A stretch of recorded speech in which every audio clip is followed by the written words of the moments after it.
उत्तर प्रदेश की राजनीति एक बार फिर उबाल पर है। कोडीन सिरप घोटाले को लेकर अखिलेश यादव द्वारा योगी सरकार पर किए गए हमले के बाद अब सवाल उल्टा पड़ता दिख रहा है, क्योंकि जैसे ही आरोपों की राजनीति तेज हुई वैसे ही अखिलेश के कार्यकाल 2012 से 2017 के कथित घोटालों की फाइलें फिर से खुलने लगी और इन फाइलों में जो लिखा है उसे सुनकर यूपी की जनता के होश उड़ना तो बेहद लाजमी है। कहते हैं जिसके अपने घर शीशे के हों वो दूसरों पर पत्थर नहीं फेंका करते, लेकिन समाजवादी पार्टी इस कहावत को शायद भूल चुकी है। जो अखिलेश यादव आज योगी आदित्यनाथ की सरकार को कटघरे में खड़ा कर रहे हैं, उन्हीं की सरकार पर खनन से लेकर नदी, भवन, भर्ती और पेंशन तक घोटालों के गंभीर आरोप लगे हैं, जिनकी जांच आज भी चल रही है।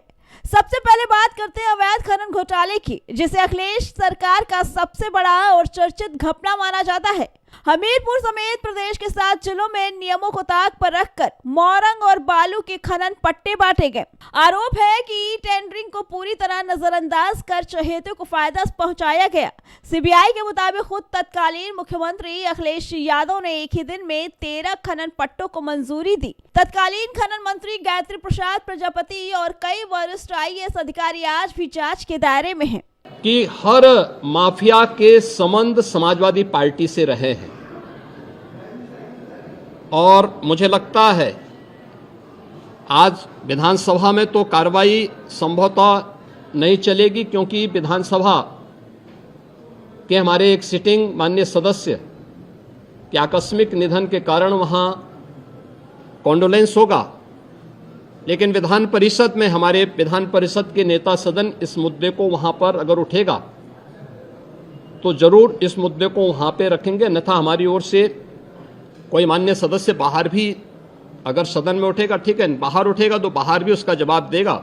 इसके बाद आता है गोमती रिवर फ्रंट घोटाला, जिसे लखनऊ की शान बनाने का सपना देखा गया। 600 करोड़ रुपए के बजट से शुरू हुई इस परियोजना की लागत 1500 करोड़ रुपए से ज्यादा पहुंच गई, लेकिन काम फिर भी अधूरा रहा। आरोप है कि सरकारी धन का खुलेआम दुरुपयोग हुआ, विदेशी मशीनों की खरीद में भारी अनियमितताएं की गई और नियमों को रौंदा गया।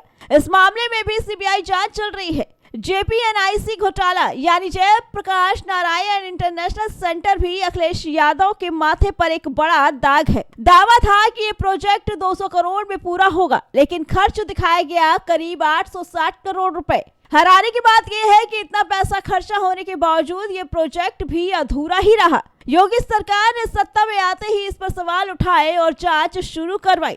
STF या यूपी पुलिस की कार्रवाई में पकड़ा गया है, उनके कुछ संबंध समाजवादी पार्टी से सामने आए हैं और समाजवादी पार्टी जो अपने कार्य के अनुरूप जिसका जो बदनाम हो चुकी है और पहले से कुख्यात है, इस पूरे मामले में भी उसकी संलिप्तता आएगी। चूंकि SIT एक राज्य स्तर की SIT इस पूरे मामले की निगरानी कर रही है, जिसमें यूपी पुलिस, FSDA, इनसे जुड़े हुए सभी अधिकारी मौजूद हैं।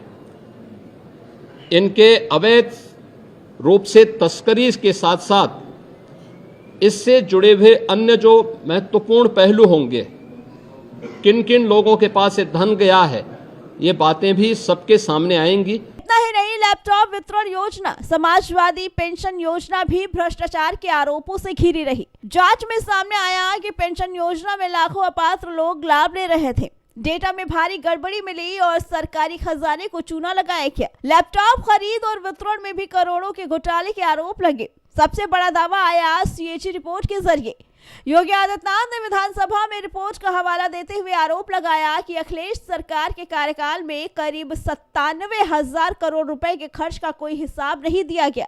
बीजेपी ने इसे सीधा सीधा महाघोटाला करार दिया। इसके अलावा यूपी PSC और अन्य सरकारी भर्तियों में भी धांधली के आरोप लगे। एक विशेष वर्ग को फायदा पहुंचाने के लिए चयन प्रक्रिया में हेरफेर की बात सामने आई, जिनकी जांच अब भी जारी है। अब सवाल ये है कि अब खुद की सरकार घोटालों, घपलों और जांचों के दलदल में फंसी रही तो क्या दूसरों पर आरोप लगाने का नैतिक अधिकार बचता है? कोडीन सिरप मामले में जिन माफियाओं के नाम सामने आए, उनकी तस्वीरें अखिलेश यादव के साथ नजर आना कई सवाल खड़े करता है। योगी आदित्यनाथ साफ शब्दों में कह चुके हैं, हर माफिया का कनेक्शन समाजवादी पार्टी से रहा है और यही वजह है कि आज समाजवादी पार्टी न सिर्फ सियासी हमलों का सामना कर रही है बल्कि जनता के सवालों और जांच एजेंसियों की नजरों में भी है।